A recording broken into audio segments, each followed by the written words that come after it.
First of all, I should say that everything here is joint work with Rudolf Schmolka, my student, and also I should say with my wife and kids because of the situation.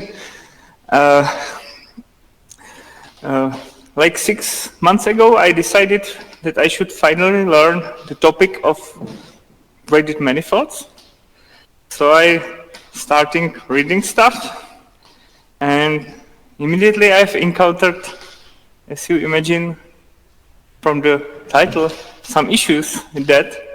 So I tried to understand this, and I will be talking about things which I think do not work, how to make these things work. Nothing there is essentially completely new. It's some modifications of stuff to make it plausible to me, to overcome my personal issues with the stuff. So, what are graded manifolds? I should say that all the time I mean Z-graded or Z-graded manifolds, or I will call them simply graded manifolds. They are sometimes called also Z-graded supermanifolds. And basically what I'm looking for is some suitable mathematical theory of manifolds where functions locally depend on variables which have Z-grading, and they commute according to this Z-grading.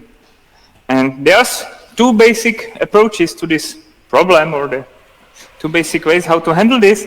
And first is to consider ordinary manifolds or supermanifolds and introduce an additional Z-grading on the sheaf of functions pursued by these people here. But there is also a way to make it more in the sense of supermanifolds, to define Z-graded or graded manifolds without the notion of supermanifold underlying it. And this was pursued, I think, first by Mekta in his PhD thesis, and also you can find it in notes of Cattaneo and Chats, and most notably I am referring to the master thesis of Maxime Fairon from 2017. And the optimal scenario for me would be to mimic the approach to supermanifolds pioneered by Berezin-Leites from 1980s, where purely graded coordinates, meaning these polynomial coordinates, have all degrees. So I don't want to have just non-negatively graded manifolds. So to recall basic notions, so I will recall what graded object is usually meant. So I have some object, vector space, ring, algebra, and I say that this object is graded if it can be written as a direct sum of its subspaces, which are labeled by integers, and then I consider some subset of this V, considered of all the elements of these particular subspaces except for zero vectors, and the vectors from this subset have defined degree, which is an integer number. If it lies in Vk, it has degree k, and these elements are called homogeneous elements. And then, of course, when you talk about graded ring, for example, or graded algebra, there are some additional algebraic structures, which, like ring multiplication, which have to satisfy some additional compatibility with the grading. For example, the product of two elements, the degree of product of two elements have to be sum of degrees. Some very natural conditions. And of course, you have to have some categories.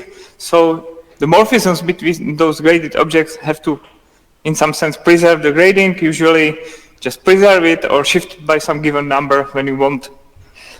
And as a simple example of a graded object is you take a graded vector space, and then you take symmetric algebra to be some quotient of ordinary tensor algebra by an ideal generated by this products, by this combination of homogeneous elements. And it turns out that the resulting algebra is graded, it's graded commutative, and is associative. Okay, so what is the usual approach to graded manifolds in this second sense, in this Berezin-Leites sense, is that you start with a second countable Hausdorff space, and you equip it with some structure sheaf, of graded commutative associative algebras on this topological space. And you assume that this pair M and this sheaf is something which is called locally ringed space, which just means that the stalks of the sheaf are local rings for every point of your topological space. And then there is the most important condition. Can you remind me what is a stalk? Stalk is it's either colimit over some category of open subsets containing a point, but basically it's a kind of quotient of a how to call it? Stalk is a vector space assigned to every point and to a sheaf, and the elements of stalk are so-called germs of sections of your sheaf, and basically two germs. The germ is something which is represented by a section of your sheaf, and two germs are same. The two sections represent the same germ if they are the restrictions are equal on some open subset of the point. But you can define it as some colimit over some category of open sets containing the given point M. But I will get to that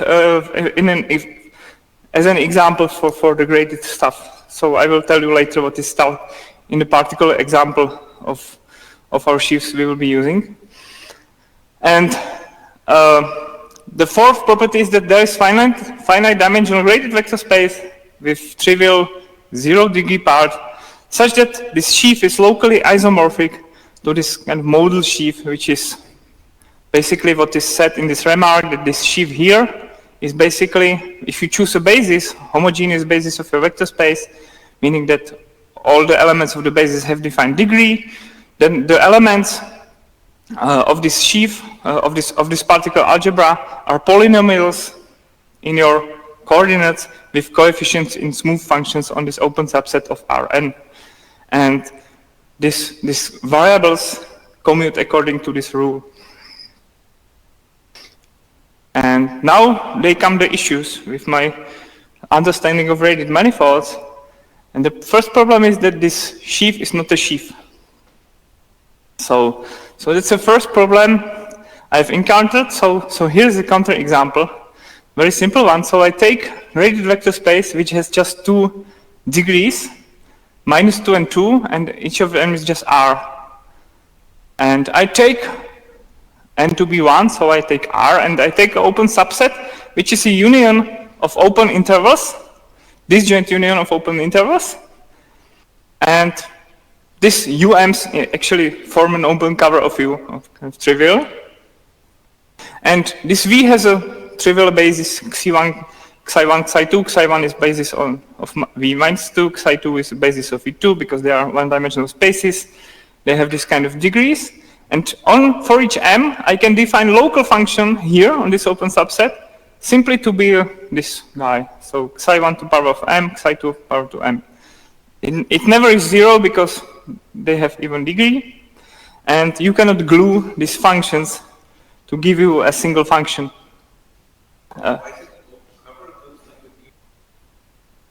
But it's open cover of U, not of entire R. This U cover R, this U, because it's defined as a union of them. They don't cover entire R. And you cannot glue them together because you would have to consider some infinite sum, which is not possible. So you cannot glue them together. So this guy, for this particular vector space and for this particular R, is not a sheaf. And you can say that it's because you have coordinates of -2 and 2, so this has coordinate 0.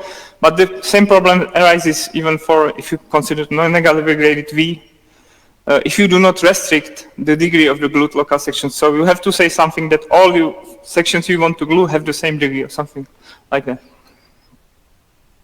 And so how to fix this? So first idea is, of course, relax the gluing axiom. So why can't you glue it? I didn't understand it, sorry.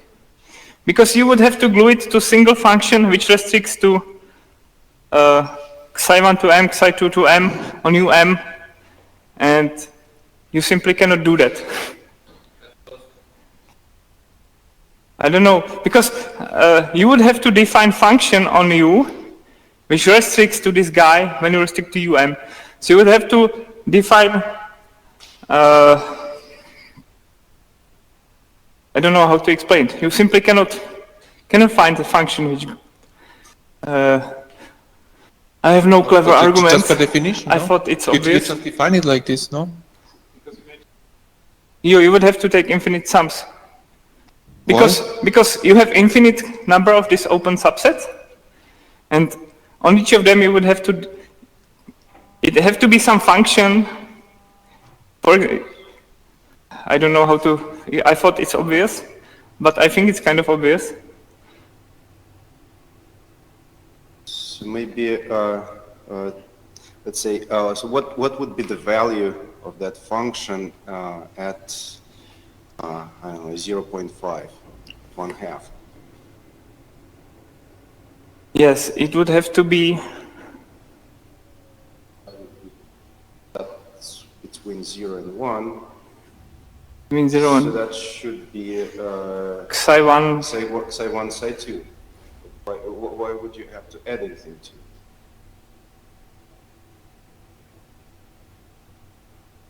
Okay. So I would define function.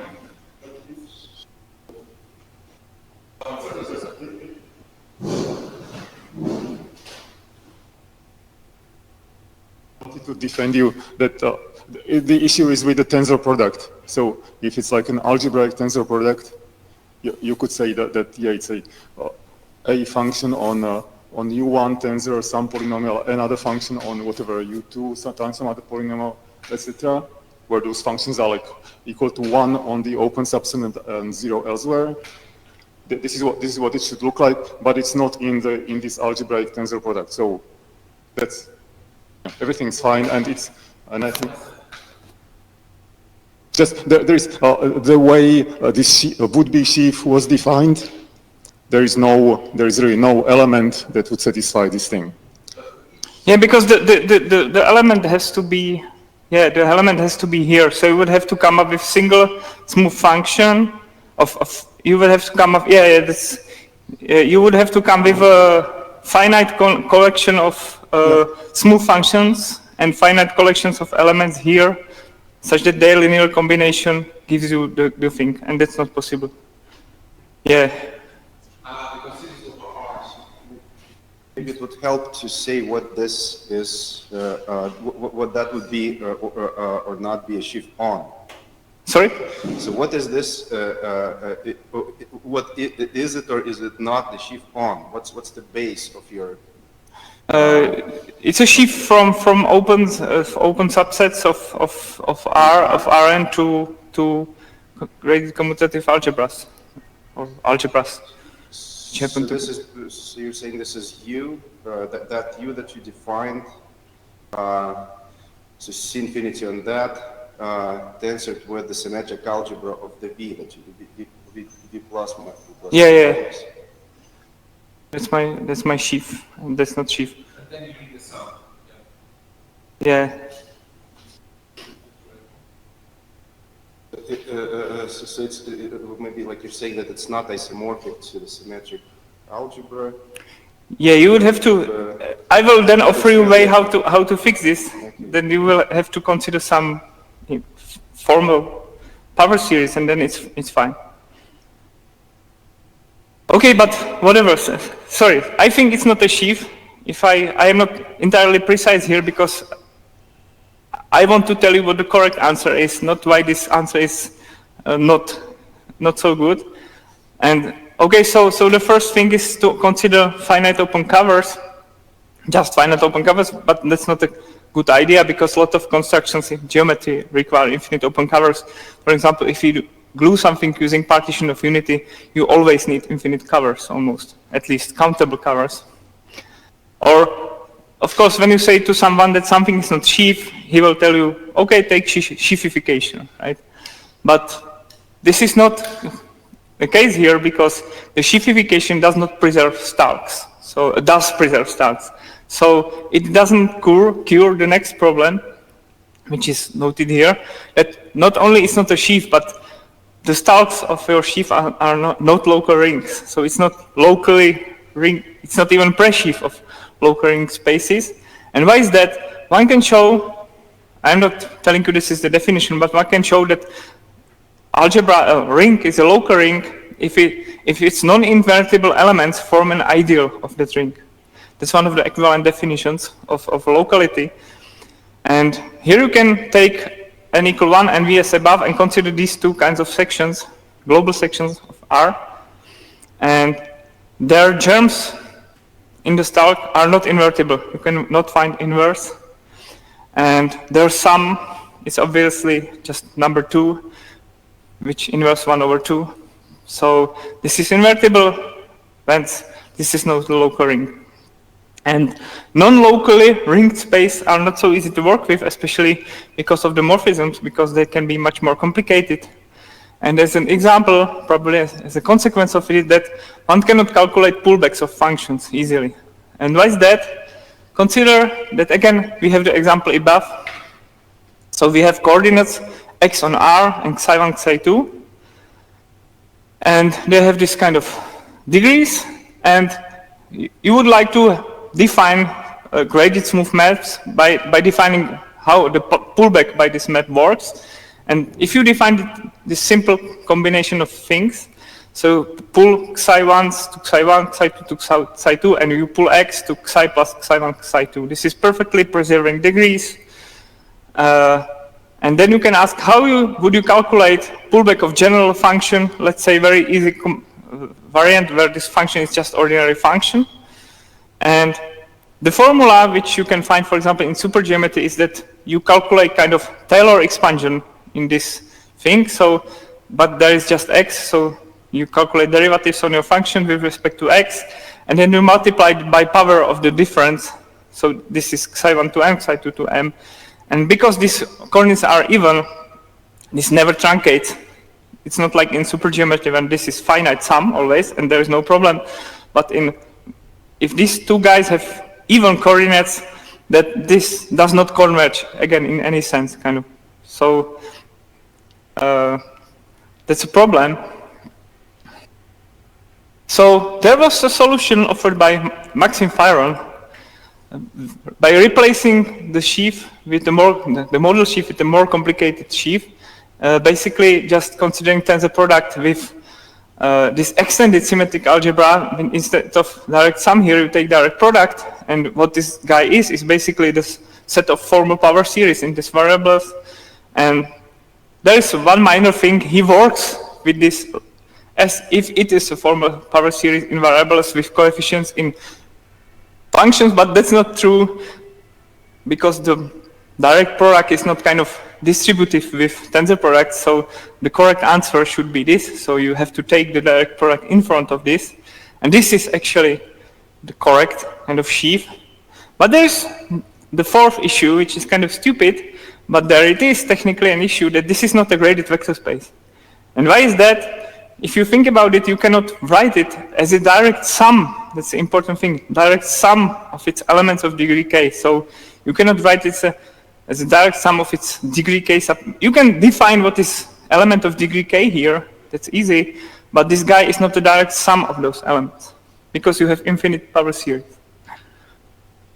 So you have to think a bit and work with a different notion of graded algebra, which is kind of seems formal, but it's a little bit different.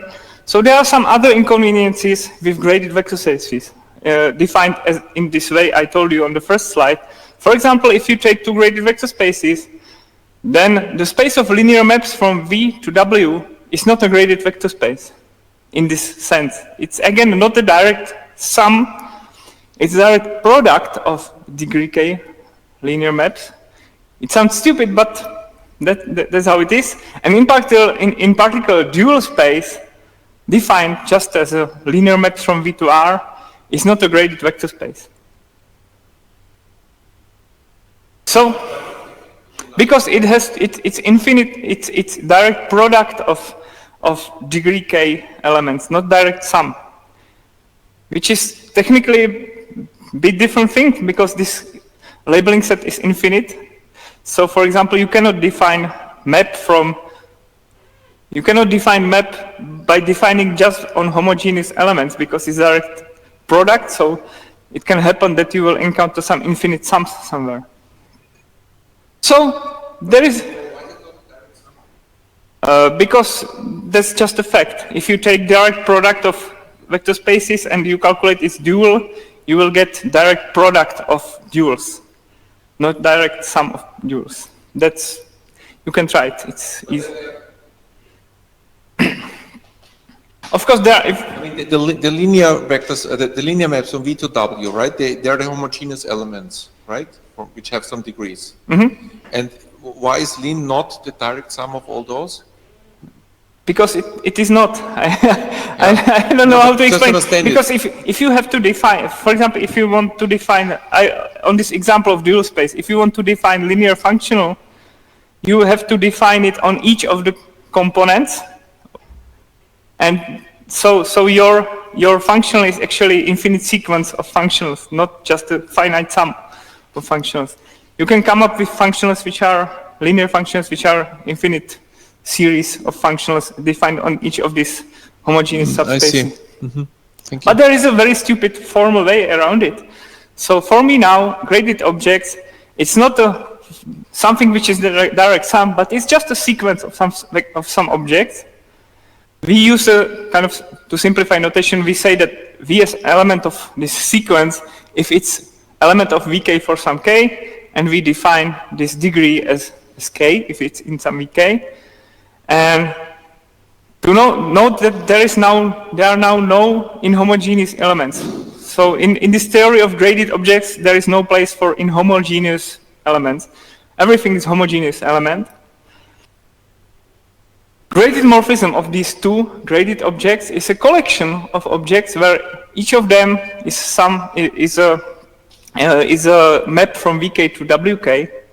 And again, we simplify notations. We just write phi on V instead of this phi applied on V, which is in its own one of these sets. And we use this simplified notation. And algebraic structures can be, in most cases, introduced naturally. I will tell you examples. So for example of this new kind of graded object. This is not my invention, of course, right? It's plenty of stuff on NLab, for example, about this. So V is a graded vector space if each of these objects is a vector space, and phi between these two graded vector spaces is called graded linear if it's a sequence of linear maps between the components. Yeah. But you can consider also degree shifting maps, as I will tell you in a second. So, and this is in a sense much more natural thing from the categorical thing viewpoint. First of all, it's easy to see that it's a symmetric monoidal category, this graded vector spaces, because you can define this K set, but just by this direct sum. You have two graded vector spaces, you can define tensor product of them. The unit object of this symmetric monoidal category is this R, just R, viewed as a graded vector space, which is concentrated just in degree 0, and all these other vector spaces are trivial, and the braiding is defined in this sense, so it's kind of usual in the graded setting that you braid with this additional sign. And then, for example, this linear, you define this graded vector space as a collection when this link K is a space of maps, it's a space of collections which shift the degree by K. So this is the K. And in fact, in this category, defined like this is an internal home in this category. So this is kind of convenient. And for example, dual, which is really you put R here for W, the unit of the symmetric monoidal category, and this is called dual object in the category. So this works kind of naturally, there are no problems. And then graded commutative associative algebras can be introduced very kind of naturally again as a monoids, and they are graded commutative if they are commutative monoids in this graded vector space as a symmetric monoidal category. So what is monoid? You know probably that it's a map from the tensor product of A to A to A, and this is kind of unit. And in plain English, of course, one doesn't use this notation and uses the notation that you simply multiply two elements and define it like this, and you define the image of 1, the number 1 in R, to be some distinguished elements, which you call the algebra unit, and it works in a completely obvious way. And the graded commutativity is then just this. And of course, graded abelian subgroup is called ideal if you take something from A, something from I, you end up in I. So it's easy to define. And now what is local graded commutative ring? So if you take a graded commutative algebra in your category GCS, of course you can view mu multiplication as a multiplication from A times over Z and the product over Z to A. Therefore, this is a graded commutative ring. And it's called local graded commutative ring if it has a unique maximal ideal in this sense. And then you consider some ring morphisms to be local if they preserve those ideals, those unique maximal ideas. And again, you can come up with many equivalent definitions, and the most useful one for me is that you define this graded subset of A as a set of elements which have multiplicative inverse, but now there are no inhomogeneous elements that the inverse have to be strictly, of degree minus k if your V is of degree k. And then your A is local graded commutative ring if the difference of A and or complement to this graded subset is an ideal in your graded algebra. And in this case, this ideal actually is the unique maximal ideal, and it's called sometimes Jacobson radical in the ordinary ring theory. But there is one important note that, of course, you can still think of this as a stupid definition, but if you take a direct sum of your components of your graded commutative algebra, then this is an ordinary algebra. You can equip this with a structure of ordinary associative algebra. Therefore, it's also a graded ring, it's also a ring, and this ring is not necessarily local. So even if this guy is local in this setting, so this is stronger condition than this.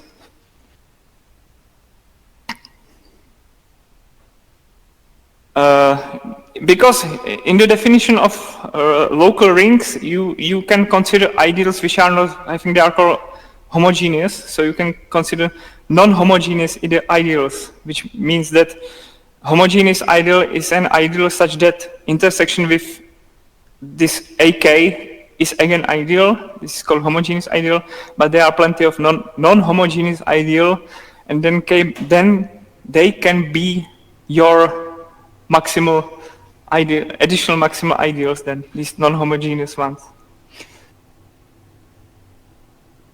And then the next step is to define sheaves valued in this category. So of course, this is again from the categorical point of view the only thing you can do. So pre-sheaf of graded commutative algebra is just a functor from this category of open spaces to graded commutative algebras, and this op means that it's contravariant. And now here one can easily see that if you take if you can define pre-sheaf of ordinary vector spaces by simply evaluating your pre-sheaf on an open subset, you obtain some graded vector space, and you take the kth component of this graded vector space, and you obtain a vector space. So, and it's a pre-sheaf of vector spaces, and together with natural transformations of this sheaf of these functors, you get a category of pre-sheafs valued in your graded commutative algebras. And then there is a kind of strange definition that a pre-sheaf is a sheaf if each of these component sheaves is a sheaf of vector spaces in an ordinary setting, so you can glue sections together. And this defines a full subcategory of sheaves in a category of pre-sheaves. And why this definition is not stupid is that because there are also definitions of sheaf using products and equalizers, because you have products in a category of graded commutative algebras, infinite products, and you have equalizers. And this exactly coincides with this definition using products and equalizers. So this is, I believe, the correct definition of a sheaf. And then you can define stalk of a pre-sheaf as a filtered colimit over the category opposite to this category of open spaces which contain the point x. So they are open neighborhoods of your point x. And finally, what is graded local ring space? Can you tell me at least what is a colimit in this context? Sorry? What is a colimit? Can you just define it briefly? Colimit means, okay,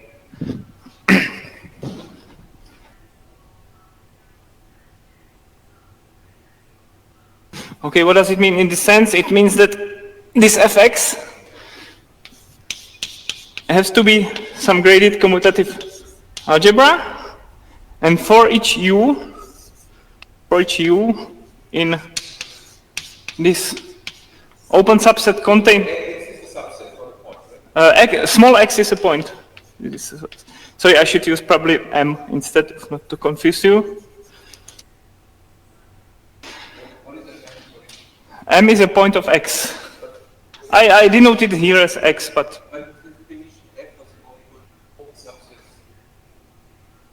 yes. What U is open subset of X. Fm is a colimit, so it's an element of. I'm now telling you the definition of what is colimit in this sense. So I have to have graded commutative algebra such that for all open subsets of X containing the point M, I have a graded algebra morphism, which is denoted usually like this. So it has to go from f of u to this fm. Then there have to be some compatibility with the relation with the restrictions. So something like u composed with restrictions from what does it make sense? From u to v is. So this is another condition for all v subsets of u. And there is some universality condition, something like if I end up with the same collection of maps which go to some graded commutative algebra, there has to be some unique morphism from Fm to this graded commutative algebra. So this is colimit. You see that it's, an element of the stock X is a section defined in some unspecified local neighborhood of X. And basically this map, what does it do? It takes a section of your sheaf and assigns to it something which is called, usually denoted, and it's called the germ of a section and the M. And then if you take another section defined on some other neighborhood V, and you assign to this germ at M that these two elements are the same, if and only if the restriction of S to some open subset of U is equal to the restriction of T to this open subset of V. So this is basically what it is. Okay. And what is graded local ring space is a pair of topological space and the sheaf of graded commutative algebra, such that the starts of your sheaf are local graded rings. And there are also morphisms. So what is a morphism of two graded local ring space is a continuous map between the underlying topological spaces. And there is a kind of pullback map which goes the other way around. It goes from the sheaf here to the sheaf here, but of course they are not the sheaf over the same space, so you have to push forward the sheaf to make it into sheaf over Y. And this have to be sheaf morphisms, and there is some condition about locality. So there is a map which takes a germ at phi over x, which lies in here in the star corresponding to 0.5 of x, and then you can define a map. And this is always a morphism of graded rings, but it has to be also a morphism of local graded rings. So it has to preserve this Jacobson radical. And there is a note. This condition is important only for those morphisms which are not isomorphisms, because if phi is a sheaf isomorphism, then this is homomorphism, then it's satisfied automatically. Okay, and so now comes the most important thing, which is called graded domain, and this is the modal sheaf we need. Sure, thank you. So this is the most important slide, basically. What is the model sheaf you have to use, or you can use? So I take a sequence of non-negative integers summing to a finite number over J, and you construct this radial vector space. So it's vector space whose trivial part is whose degree 0 component is 0, and degree k is R to M of k for non-zero k. And the graded domain is globally radial occurring space where on R and 0, where this sheaf is defined in this way. So I have now a notion of symmetric algebra even in this setting, new setting of graded objects. I will explain in a second what this sheaf actually is. So let me do that. So this n star is just a number, difference between the sum of all n's and j's minus n0. So this is actually the kind of total dimension of this graded vector space. And I can fix the standard total basis of this r star and j. So I collect standard basis of all these r and k's together to a single basis, a single collection of stuff.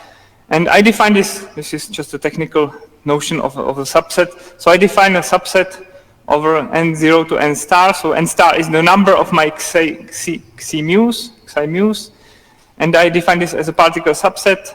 Elements, I will use this multi-index notation, and I consider n star indices such that this condition is satisfied. No, n is sum of nj's. And n star is n minus n0, so sum of nj's apart from 0, 1. And I consider this kind of subset. It sounds strange, but you will understand this definition of a subset in the second. And then every function, I call it now function, a section of this sheaf of degree k, but it's usually called function, degree k, can be written as a formal power series in this in these monomills, which are powers of xi's to some power, and this power is exactly directed by this n star index. And these guys are just smooth function valued on this open subset U of R and 0.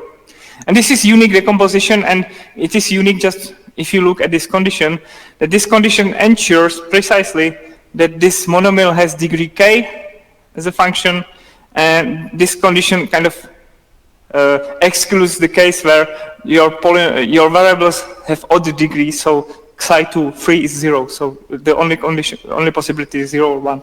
For me, this was a bit too fast. Can you just tell me again what is, I mean, you gave some definition what is n, but I don't understand or feel it. What is this what? n, this small n, so something Small is n finite, right? Small n is the sum of all these Yeah, I see this, but what does it mean? I cannot follow all these definitions now so fast. So you have only finitely many odd variables, or I have finitely many of variables of, I have finitely many of all the variables. Not only odd, right? I mean, but only finitely many. That's yes. the condition? Yes. Okay. And it's very important.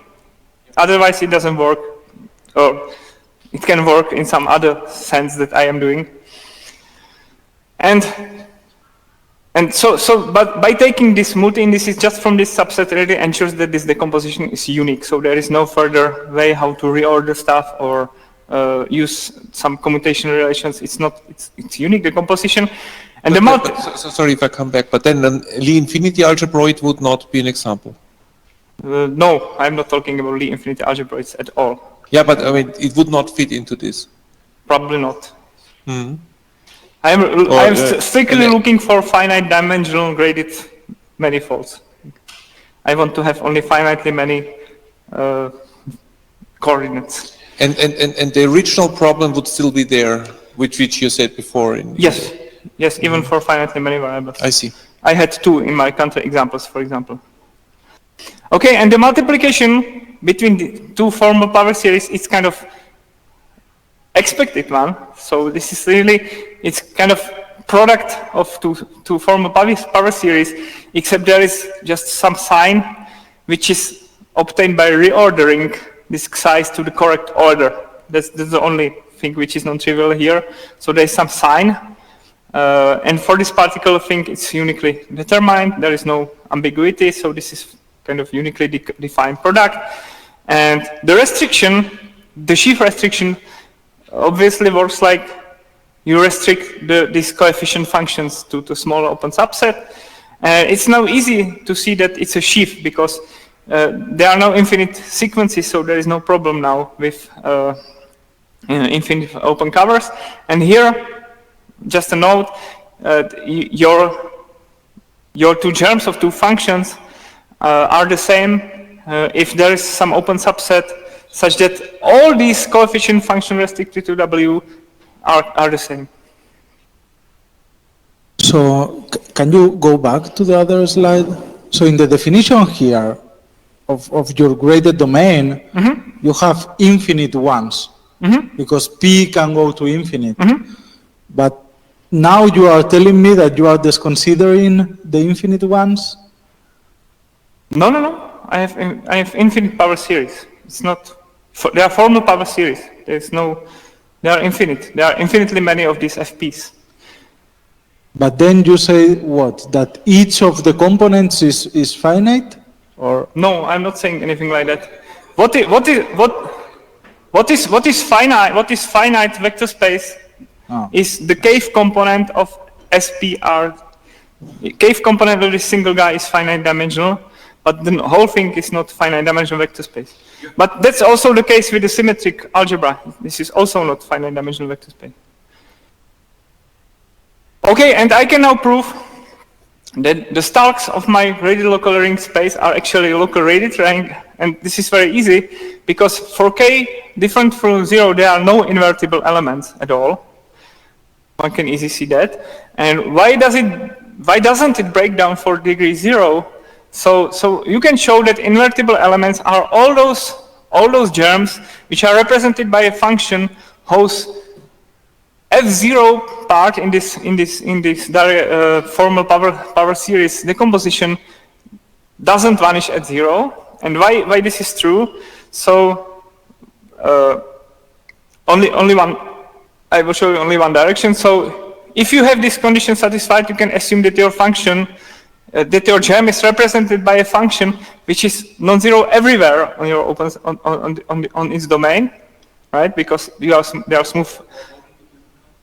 I am now proving that this stalk of my sheaf is a local radial ring. I'm now showing you why there is not any problem now. So you can assume that F0 is non-zero everywhere on its domain, and therefore you can decompose F in this way. You can divide now by F0 everywhere, and you can define its inverse just as a formal power series in this way.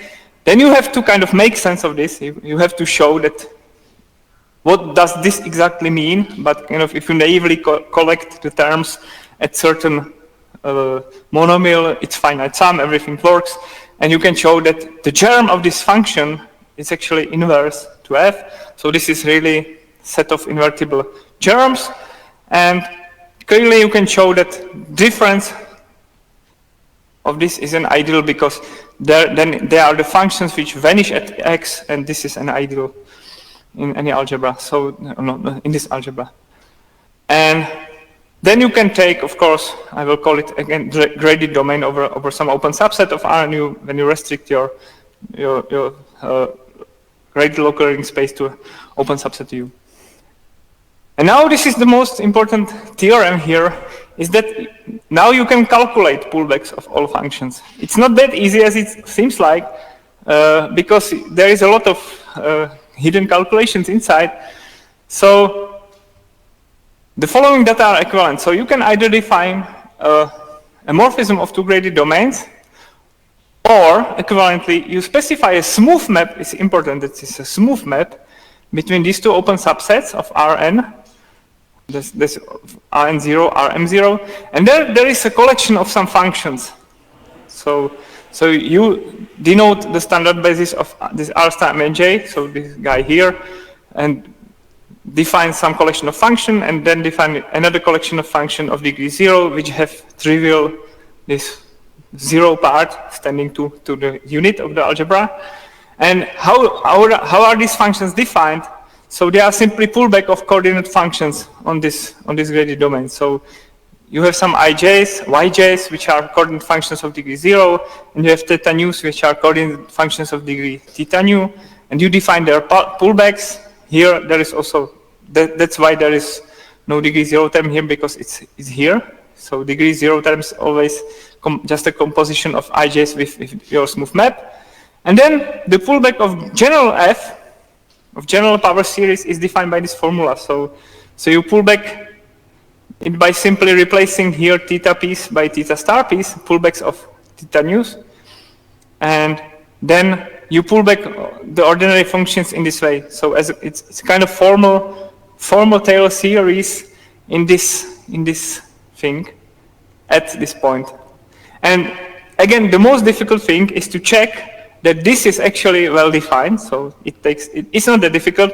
What is difficult is to prove that if you start with this collection and define pullback by phi star by this formula, then it's graded algebra morphism. It takes some time. It's not that easy, but it still works.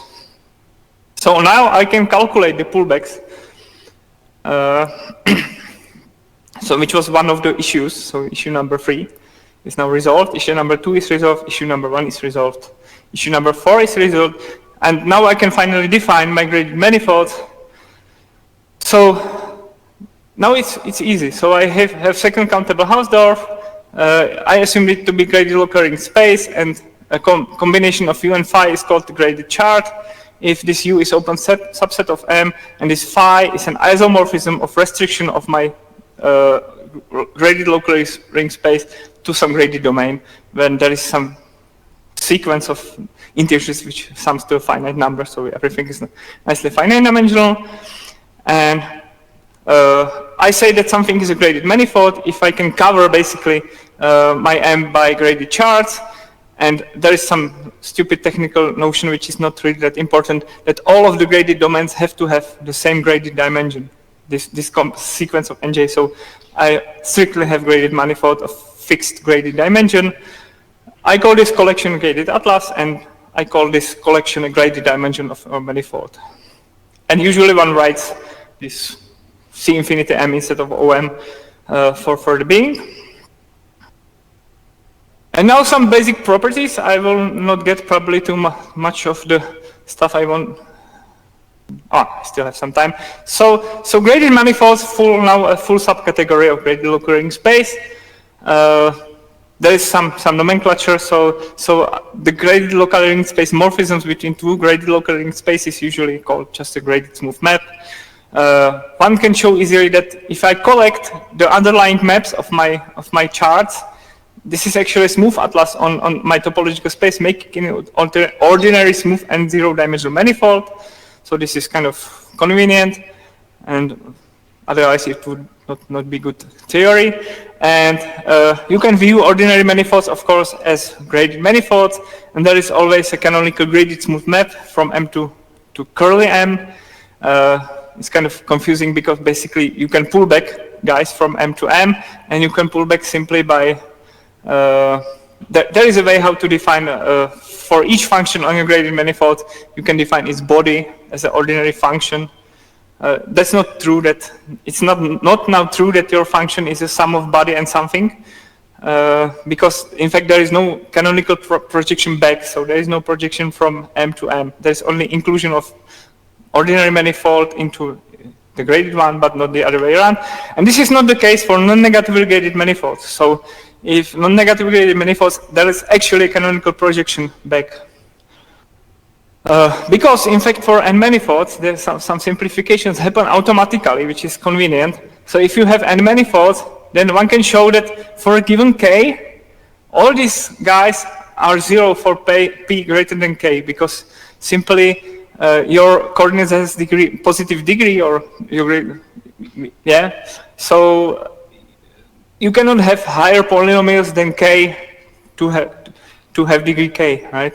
So then automatically this infinite product turns automatically into direct sum, and basically now it is distributive with respect to direct product. So you can shift direct product here, and you obtain just the original sheaf. But beware, this is not the original sheaf, because now it's sheaf in different sense, in different category, because this is not a graded space in this original sense, but a new graded space as a collection of these homogeneous parts. And all the formal power series reduced to polynomials for non-negatively graded. So every stuff here is almost trivial, because everything is now for polynomial, and you can prove it easily for polynomials.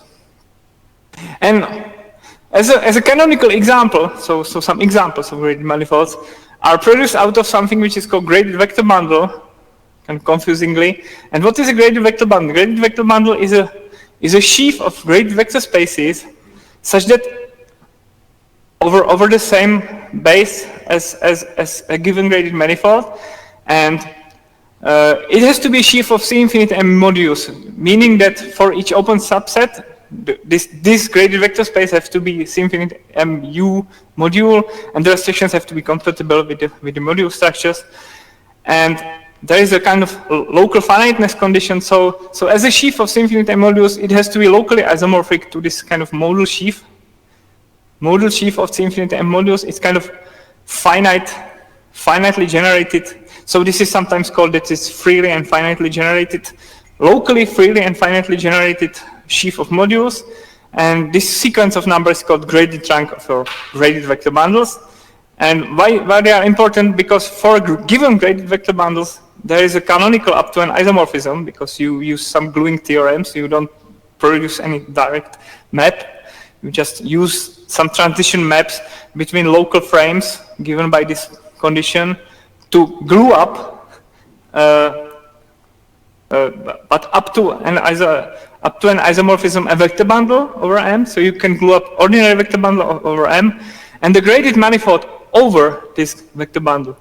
So starting from any graded vector bundle, you can glue up some graded manifold over E, over some vector bundle, and this E and curly E are basically kind of uniquely assigned to your graded vector bundle up to a smooth diffeomorphism. And there is also a projection map from this big E to M. And the most usual case, how you construct, and all the examples I know of graded manifolds, you start with an ordinary manifold, and you take a sheaf of sections of an ordinary vector bundle of your ordinary manifold, and then this epsilon gives you something which is called a degree shifted vector bundle.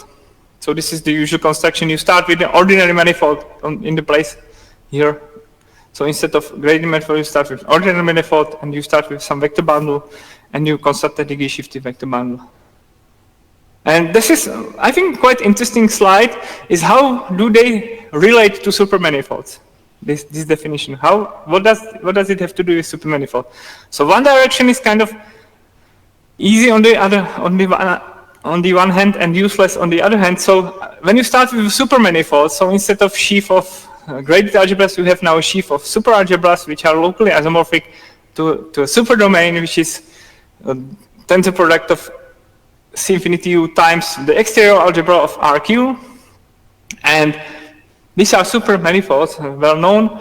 And there is a very famous theorem by Bechdel that there is always a super diffeomorphism of your supermanifold with a parity reversed vector bundle, meaning that you have some vector bundle such that the sheaf of function on your supermanifold is actually exterior algebra of your vector bundle of A star. And there is, of course, this is Z2 graded, but also it's trivially Z graded sheaf of Z graded algebras. And in this sense, you obtain a graded manifold. In fact, you obtain exactly this degree shifted vector bundle by 1. But it is not canonical in any sense. So this Bechdel theorem is highly non-canonical procedure. This A is not unique. And also you can find up supermanifolds with different Z gradings on a single Z2 grading, which are compatible. And there is interesting converse direction. So you start with the graded manifolds, and there is always a canonical submanifold, which is called even-barred submanifold. You basically put all the odd variables to 0. So this is your submanifold. And you assume that this even-barred submanifold is non-negatively graded. And one can then construct up to a super-diffeomorphism unique supermanifold together with some smooth surjective submersion. So it's based on a different manifold. It's not on M, but it's on some manifold covering your M. So there's surjective submersion from S to M. And both these structures are again glued together by transition maps. So there is no kind of easy functor. You can take your graded manifolds and throw out some coordinates and you have immediately a supermanifold. That's not true. And there is, just a note, there's also kind of Bachelor theorem for non-negatively graded manifolds, which actually says that almost all non-ungraded manifolds are of this kind. They are coming from some graded vector bundle, and in fact they are coming from graded vector bundle over ordinary manifolds. So does this manifold S have some structure, like some kind of affine bundle or something? This manifold S is kind of looks like almost like a vector bundle, but the transition maps of this vector bundle are not linear maps, but they are polynomial maps, and these polynomial maps actually come from your transition functions on this M0. And this is important that this is non-negatively graded, so that the transition maps are polynomial, so they are actually smooth functions, smooth functions. But does it have some name normally? I have no idea. Okay.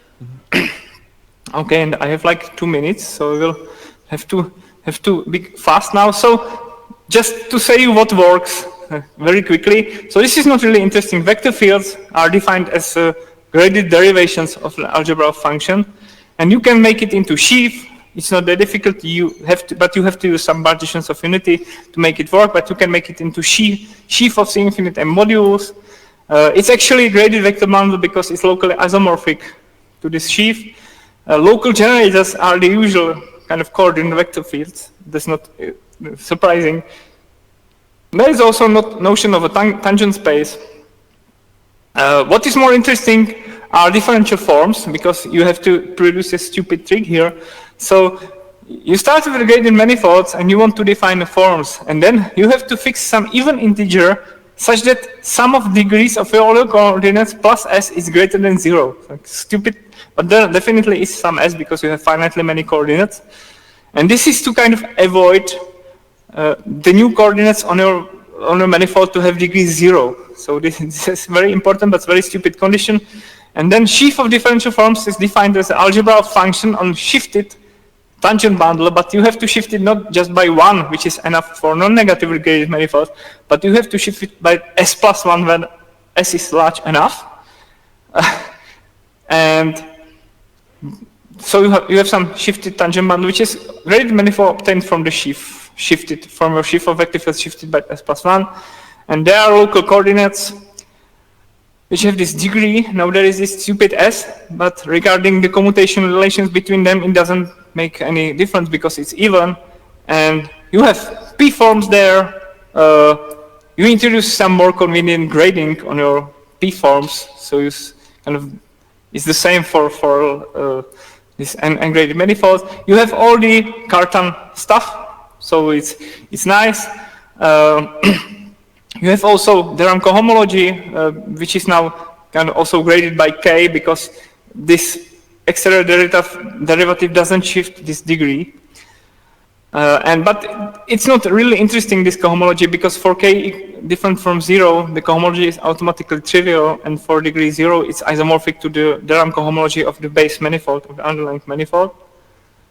Yeah, and kind of last important slide, I've believe minus 20 seconds. So a summary what works in this notion of graded manifolds. So a lot of things works as expected. Inverse function theorems, immersion, submersion, submanifolds. You can even define what are transversal submanifolds, level sets, fiber products of submanifolds, intersections of submanifolds. Every stuff works. You can define graded Lie groups. There graded Lie algebras. There is functor from graded Lie groups to graded Lie algebras. You have graded Lie group actions, infinitesimal generators of actions. Graded symplectic geometry works similar to ungraded case. You have multivectors. You simply consider, instead of shifted tangent bundle, you consider shifted cotangent bundle. You have Scouten 9 bracket on your multivector fields. Therefore, you have some analog of graded analog of Poisson geometry. And fortunately, there is still a lot of stuff to be verified. So, of course, I should give a better motivation why I need a braided manifolds with degrees of all coordinates of all degrees, not just non-negative ones. It's kind of difficult. So it's probably motivated by physics, but of course in BV there are some infinite dimensional manifolds. So I should get some better justification to consider this complication, and of course also kind of investigate all the other differential geometry stuff needed. For example, how to integrate gradedly algebras to gradedly groups. I think definitely there was some work done on this, so it shouldn't be difficult. And also find some Darboux theorem for graded symmetric manifolds of all degrees. And okay, I hope I will produce a paper on this, which will be kind of focused on, because this is something I think neglected in the literature, because people who use graded manifolds usually use them to do something useful, right? Like Paolo and Dima and everyone here. But I would like to write a paper which will study the differential geometry of this graded manifolds. So kind of mimic the ordinary, your favorite textbook on differential geometry, but use in the graded setting. So this will be paper I would like to write, and I'm currently doing so. And I hope you won't discourage me from doing that. And I would like to thank you for your attention.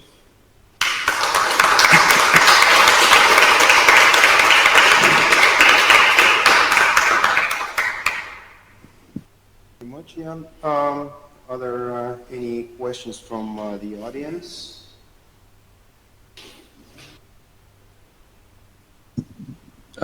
Just two questions maybe.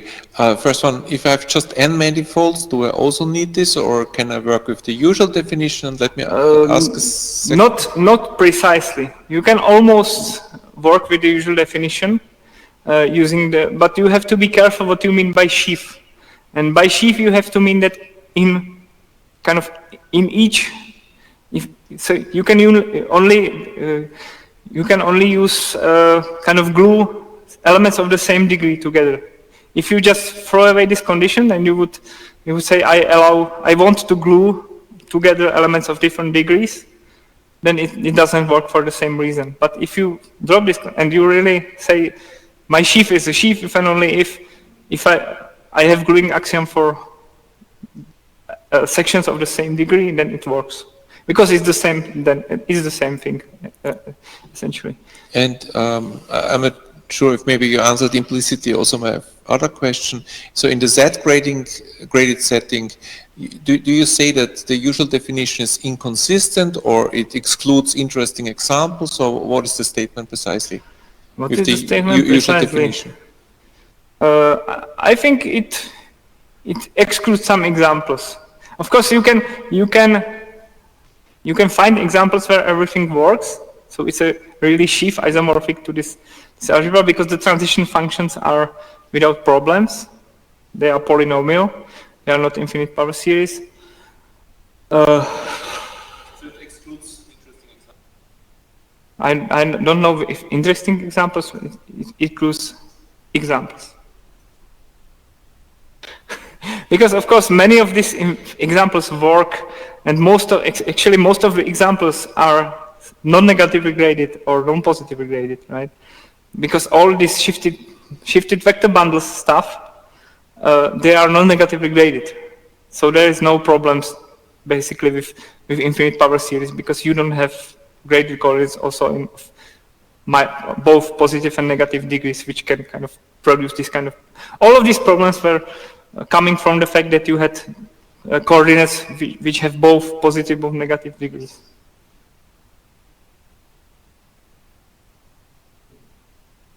So suppose that instead of choosing that definition with the symmetric, you just choose that a graded manifold is a supermanifold with an additional set grading introduced by a vector field or something like that. Yes, that's the first approach. I was telling you that there are basically two approaches. So how that other definition relates with your definition? This was on this slide, like basically that definitely they are graded manifolds. I think I'm not claiming that's the fact, but I suppose that there are manifolds especially if this even part submanifold is not non-negatively graded. So if you have even degrees, even coordinates of all degrees, you cannot simply find any supermanifold such that this is a supermanifold with additional grading. Because your transition maps, for example, could be then infinite power series. And you can, I think you can cook up by hand graded manifolds such that the transition maps will be infinite power series, formal infinite power series. And then I don't believe there is a supermanifold. It doesn't fit in the first thing, that is a supermanifold with additional grading on the sheaf of functions. Okay. But I have no proof. Of course, it can happen that by some miracle I can always choose coordinates such that the transition maps are polynomial or even linear, like in Bachelor theorem. And then, of course, that's not true what I'm saying. And maybe another question is, suppose that I have two graded manifolds and I form the graded manifold that is maps between them. Is maps fitting in your... No. Like maps between ordinary manifolds do not really fit into the finitely dimensional manifold world. Like the space of maps between two manifolds, ordinary manifolds, is not finite dimensional manifold, never. So it doesn't fit at all in this finite dimensional differential geometry, and it's the same thing here, of course. I don't know what it is. Okay, are there any questions from the audience? If anyone has a question, please unmute your microphone. From the online audience.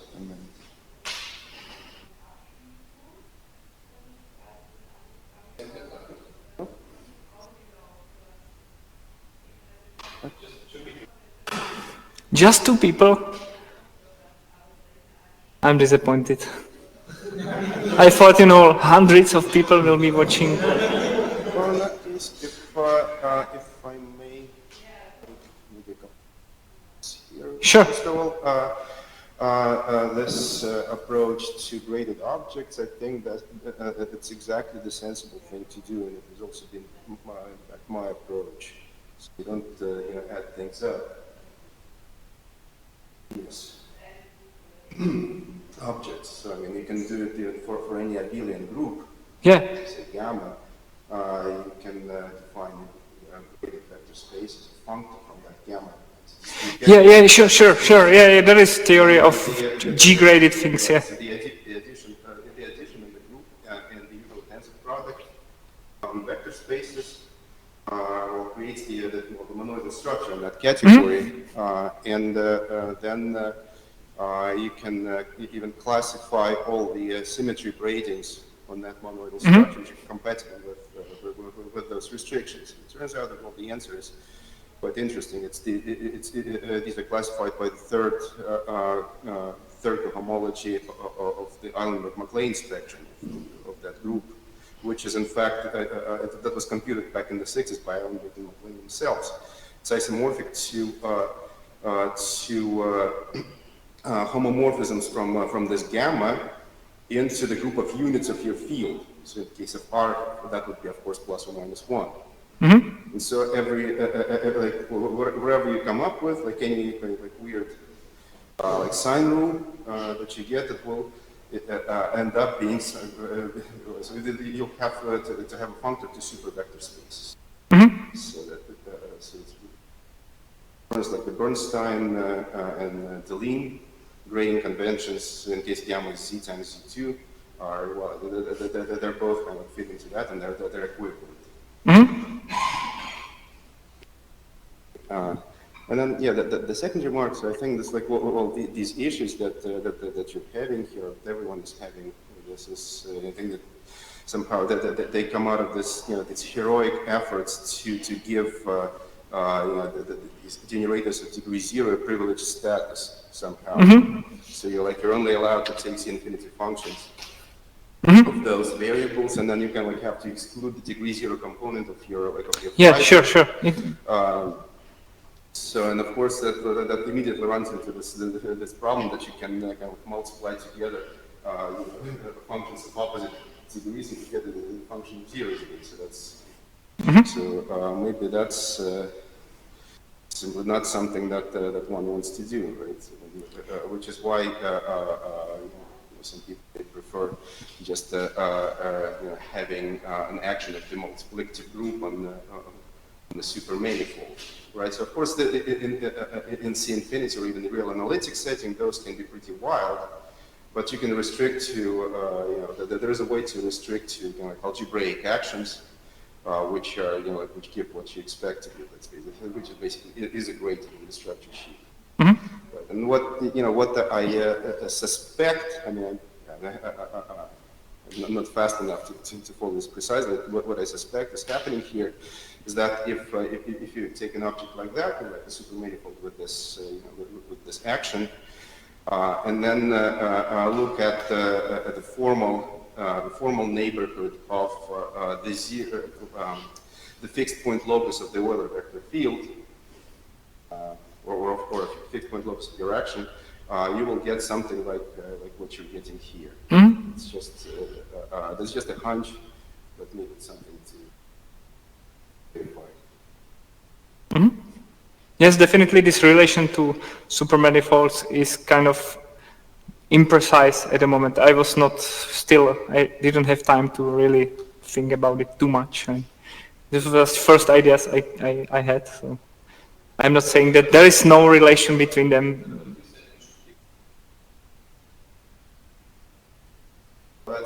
That's how it's done. Yes.